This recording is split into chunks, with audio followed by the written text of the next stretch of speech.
Hello dear friends, ജയം travel വ്ളോഗ്സിൻ്റെ പുതിയൊരു വീഡിയോയിലേക്ക് എല്ലാവർക്കും സ്വാഗതം.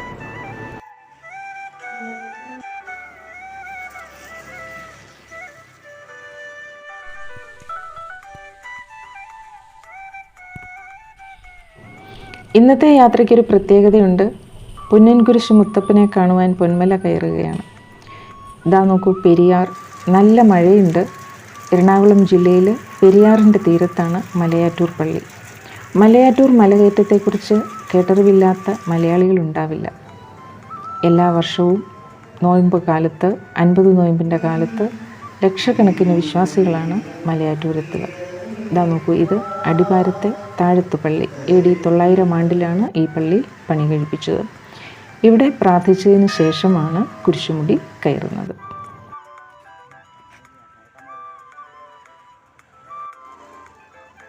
അപ്പോൾ നമ്മളിത് കുരിശുമുടിയുടെ താഴ്ഭാഗത്ത് എത്തിക്കഴിഞ്ഞു. ഇപ്പോൾ സീസൺ അല്ല, അതുകൊണ്ട് തന്നെ വളരെ കുറച്ച് ആളുകളെ ഇവിടെ എത്തിയിട്ടുള്ളൂ.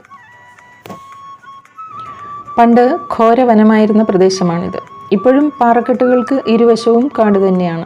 അതുകൊണ്ട് തന്നെ മലകയറ്റം ഒരു വിനോദസഞ്ചാരമല്ല, മറിച്ച് ഒരു അനുഷ്ഠാനമാണ്, ഒരു തീർത്ഥാടനമാണെന്ന് സൂചിപ്പിക്കുന്ന ബോർഡും, അതുപോലെ കാടും നാടും മനുഷ്യരും ഒക്കെ തമ്മിലുള്ള ബന്ധവും കാടിൻ്റെ പവിത്രത സൂക്ഷിക്കേണ്ടതിൻ്റെ ആവശ്യകതയും ഒക്കെ സൂചിപ്പിക്കുന്ന ബോർഡ് നമുക്കിവിടെ കാണാം.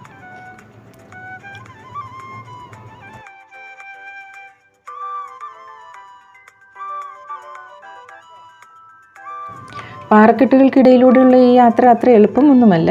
എന്നിരുന്നാലും ഇടയ്ക്കിടയ്ക്ക് ക്ഷീണം തോന്നുമ്പോൾ, ദാഹം തോന്നിയാൽ കുടിക്കുവാനുള്ള ശുദ്ധജലമൊക്കെ ഉണ്ട്. ധാരാളം ടാപ്പുകളുണ്ട്. ശുദ്ധജലം വഹിക്കുന്ന വലിയ പൈപ്പുകൾ മുകളിലേക്ക് പോകുന്നതും നമുക്ക് കാണാം.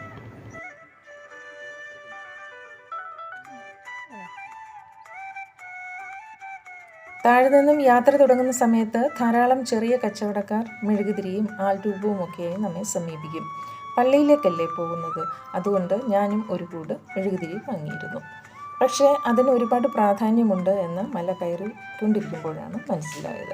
അതായത് ക്രൂശിതനായ യേശുദേവൻ ഗാൽഗുത്ത മലയിലേക്ക് കുരിശും ചുമന്ന് നടന്ന് കയറുമ്പോൾ 14 സ്ഥലങ്ങളിൽ അദ്ദേഹം വീണുപോയിരുന്നു. ഈ 14 സ്ഥലങ്ങളെ അനുസ്മരിപ്പിക്കുന്ന വിധത്തിൽ യേശുദേവൻ്റെ ജീവിതത്തിലെ പ്രധാന സംഭവങ്ങൾ ചിത്രീകരിച്ച് 14 സ്ഥലങ്ങളിൽ മെഴുകുതിരി കത്തിച്ച് പ്രാർത്ഥിക്കുന്നതിനുള്ള സൗകര്യം ഏർപ്പെടുത്തിയിട്ടുണ്ട്. അപ്പോൾ ഞാനും ഓരോ സ്ഥലങ്ങളിലും മെഴുകുതിരി കത്തിച്ചാണ് മുമ്പോട്ടേക്ക് പോയത്.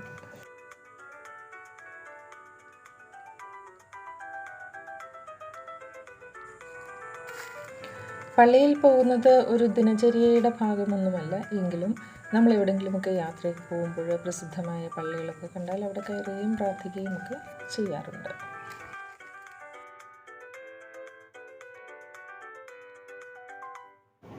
ഇതാണ് ഒന്നാമത്തെ സ്ഥാനം. ഇവിടം തൊട്ട് 14 സ്ഥലങ്ങളിലാണ് മുകളിൽ ചെല്ലുന്നിടം വരെ മെഴുകുതിരി കത്തിക്കൽ. യേശുദേവൻ്റെ ജീവിതത്തിലെ പ്രധാന സംഭവങ്ങൾ ചിത്രീകരിച്ചിട്ടുമുണ്ട്.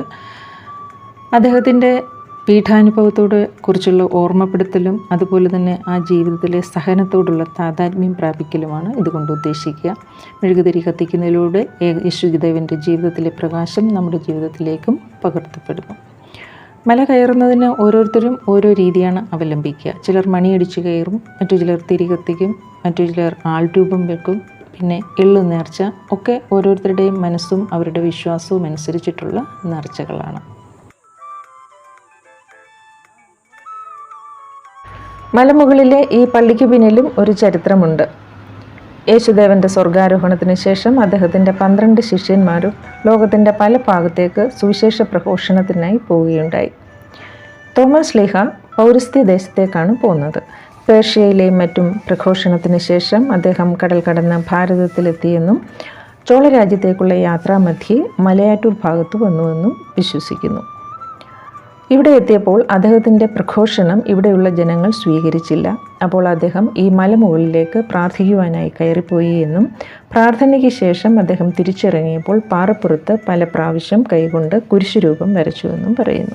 അപ്പോൾ അവിടെ ഉണ്ടായിരുന്ന മലവേടന്മാർ അവിടെ ഒരു ദിവ്യപ്രഭ കണ്ടു എന്നും അപ്പോൾ ആ കുരിശുരൂപത്തിൽ നിന്നും രക്തം വരുന്നതും അവർ കണ്ട് പരിഭ്രമിച്ച് താഴെ കോടിയെത്തി താഴെ നിന്നും ആളെയും കൂട്ടി മുകളിലേക്കെത്തി.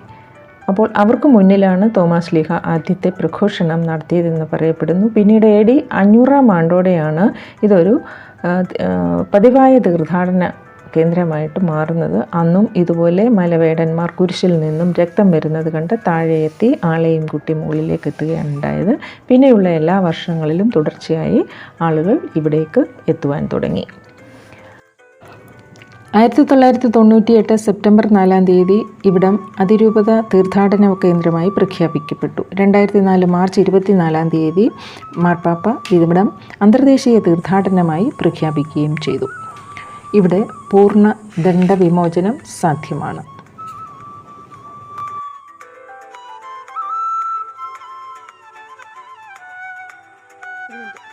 അപ്പോൾ നമ്മൾ 14ാമത്തെ സ്ഥാനവും കടന്ന് മുകളിലേക്ക് എത്തി. അപ്പോൾ മുകളിൽ അടുക്കാറാവുമ്പോൾ ധാരാളം മരക്കുരിശുകളൊക്കെ കാണാം. തീർത്ഥാടകർ നോയമ്പ് കാലത്ത് ദുഃഖവെള്ളി ദിനത്തിൽ ഈ മരക്കുരിശും ചുമന്നാണ് മുകളിലേക്ക് എത്തുന്നത്.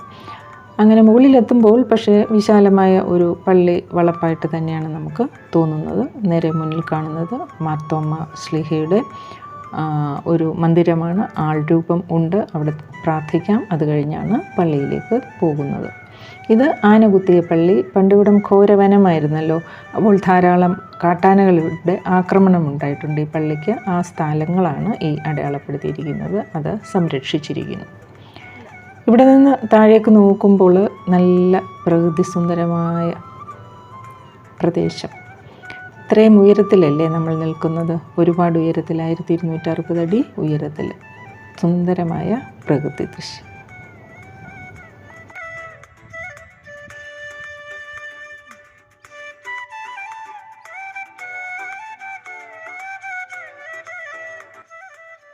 ഇത് സന്നിധി. തൊട്ടടുത്ത് തന്നെയാണ് കുമ്പസാരവേദിയും. അത് കഴിഞ്ഞാൽ പിന്നെ ചുറ്റുപാടും കാടൊക്കെ തന്നെ. അപ്പോൾ അതൊരു വളരെ നല്ല കാര്യമായി തോന്നി. ഒരുപാട് തീർത്ഥാടകർ വരുന്ന സ്ഥലമാണ് എന്ന് വിചാരിച്ച് അനാവശ്യ സുഖസൗകര്യങ്ങൾ ഒരുക്കി പ്രകൃതിയുടെ ആ ഒരു തനത് സൗന്ദര്യം നഷ്ടപ്പെടുത്തിയിട്ടില്ല. ഇതാണ് പള്ളി. ഇനിതാ നോക്കൂ, പള്ളിയുടെ നേരെ മുന്നിലായി പൊന്നിൻ കുരിശ്. ഈ പൊന്നിൻ കുരിശ് കണ്ടു വണങ്ങാനാണ്, പൊന്നിൻ കുരിശ് പൊന്മല കയറി പൊന്നിൻ കുരിശ് മുത്തപ്പനെ കണ്ടു വണങ്ങാനാണ് തീർത്ഥാടകർ ഇവിടെ എത്തുന്നത്. നോമ്പുകാലത്തെയും അല്ലാതെയും ഒക്കെയുള്ള ആരാധനാക്രമത്തെ പറ്റിയൊക്കെ വിശദമായി എഴുതിയിട്ടുണ്ട്. അത് കഴിഞ്ഞാൽ തൊട്ട് താഴേക്ക് ചെന്നാൽ തോമാ ശ്ലീഹയുടെ പാദമുദ്ര പതിഞ്ഞ സ്ഥലമാണ് അടയാളപ്പെടുത്തിയിരിക്കുന്നത്. അവിടെ 2 കാലടിപ്പാടുകൾ ഉണ്ട്.